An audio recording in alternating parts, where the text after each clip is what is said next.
Os que conhecem o teu nome confiam em ti, pois tu, Senhor, jamais abandona os que te buscam. Salmo capítulo 9, verso 10. Olá, muito bom dia, que Deus o abençoe nessa manhã. Estamos felizes porque mais um dia o Senhor nos despertou para mais um dia de atividades. E aqui nós estamos para nos apegarmos à palavra do Senhor. Os que conhecem o teu nome confiam em ti, pois tu, Senhor, jamais abandona os que te buscam.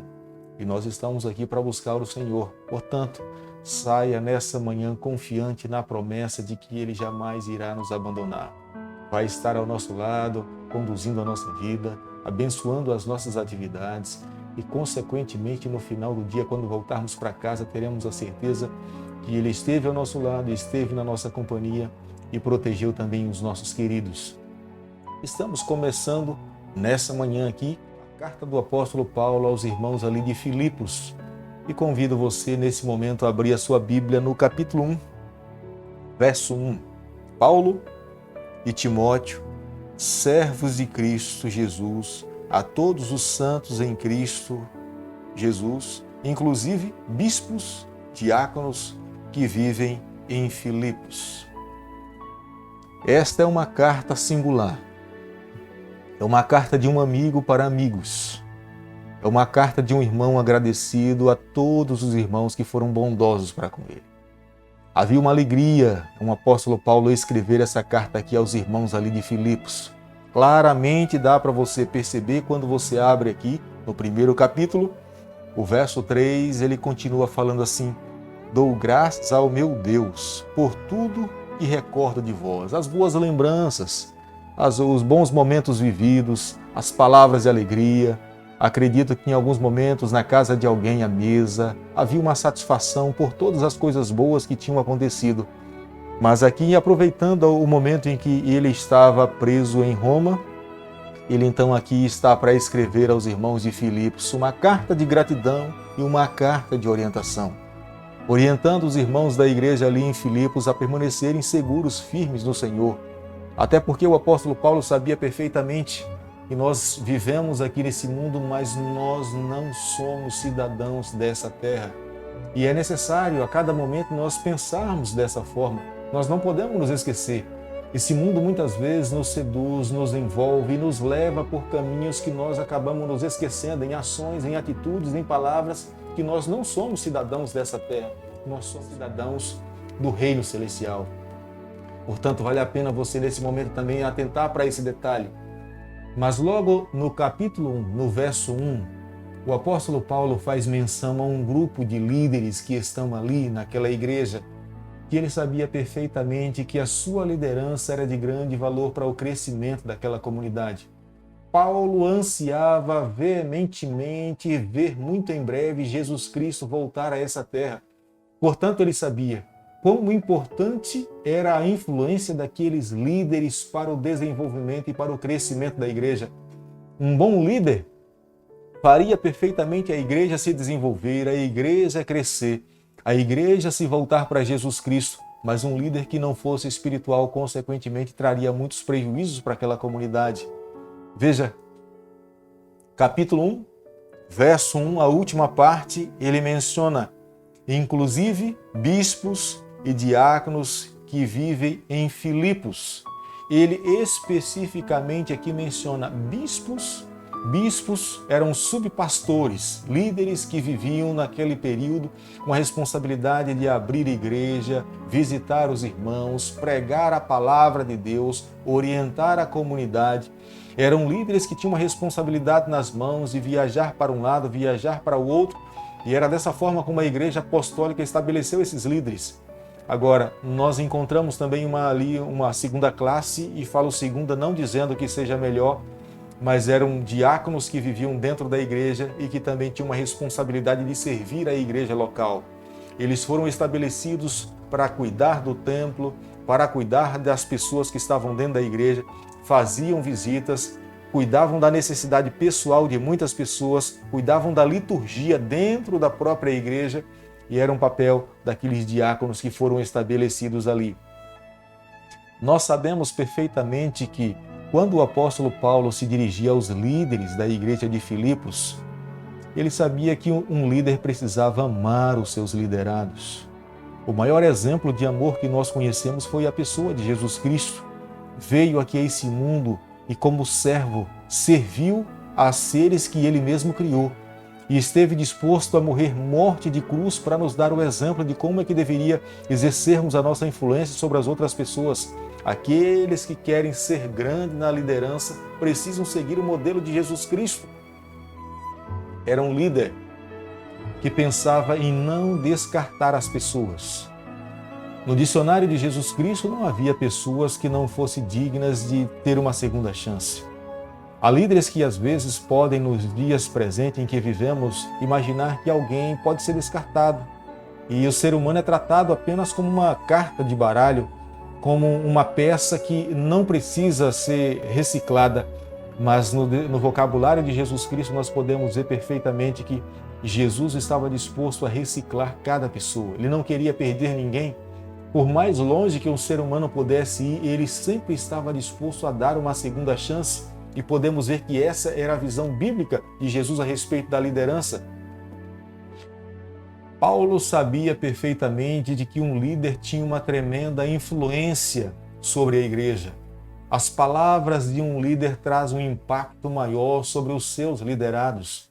E como era interessante, e ele aqui na sua carta, ele traz a importância de um líder viver ligado à pessoa de Jesus Cristo. Quanto mais próximo um líder estiver de Jesus Cristo, maior será a sua influência sobre os seus liderados. Quanto mais distante o líder estiver de Jesus Cristo, menor será a sua influência sobre os seus liderados.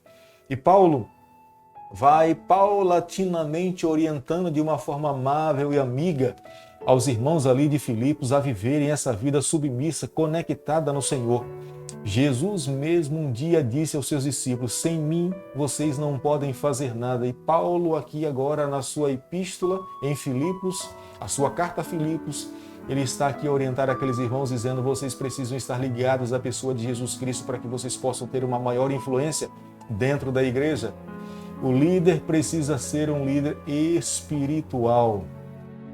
Quando nós estamos falando de igrejas, corpo de Cristo, nós precisamos entender que a maior influência de um líder é na sua vida espiritual. O líder precisa conhecer a palavra de Deus. O líder precisa ser um líder que saiba manusear a palavra do Senhor, ser um homem de oração.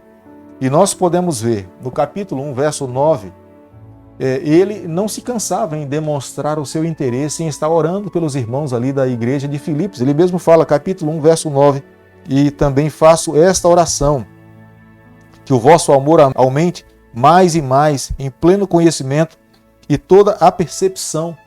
Paulo, como líder daquela igreja, ele orava para que os irmãos, orando pelos irmãos, orava para que eles pudessem crescer em amor, crescer nos seus relacionamentos. Ele reconhecia que eles careciam dessa sua ação ligada à pessoa de Jesus Cristo. Um líder precisa estar comprometido com Cristo. Ele precisa, sim, trabalhar nessa terra, estar com seus pés nessa terra. Mas o seu primeiro compromisso é com a mansão celestial, é com o Senhor. Ele precisa ter plena consciência que quando ele vai colocar a cabeça no travesseiro, ele teve plena certeza que cumpriu o que Cristo pediu para que ele pudesse fazer e falar. Ele não pode temer as circunstâncias, as pressões sociais, as pressões de famílias, mas ele precisa ter plena certeza que fazendo aquilo que Deus está pedindo para ele é o que tudo importa para a sua vida. E Paulo estava aqui a orientar a igreja ali de Filipos com respeito aos líderes que estavam dentro daquela igreja. Ele sabia perfeitamente que um líder deveria ser conduzido pelo Espírito Santo. Ele precisava ter essa intimidade com o Espírito.